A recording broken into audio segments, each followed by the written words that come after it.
বলো তো কোন ফলের নাম আর রং এক, যদি বলতে পারো 500 টাকা দেবো। 500 টাকা? হ্যাঁ, যদি বলতে পারো।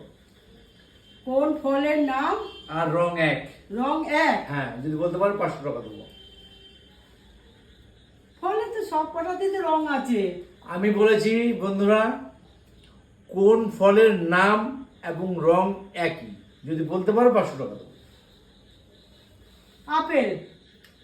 আপেলের নাম আর রং এক? ও আচ্ছা আচ্ছা, দাঁড়ো দাঁড়ো দাঁড়ো দাঁড়ো দাঁড়ো। বন্ধুরা তোমরা কি বলতে পারবে? তাহলে বলতে পারলে ফটাফট কমেন্ট সেকশন দিয়ে দাও, কি হবে উত্তরটা। ফলের রং আর নাম এক। তুমি বলতে পারবে না, তুমি বলতে পারবে না, আমি তাহলে বলে দিচ্ছি তাহলে। পারবো না গো। পারবে না তো? না। বন্ধুরা তাহলে তোমরাই বলে দাও তো তোমরা কি বলে হবে। দাও। কোন ফলের নাম এবং রং একই? উত্তরটা তোমরা বলে দাও কেমন? ঠিক আছে, টাটা।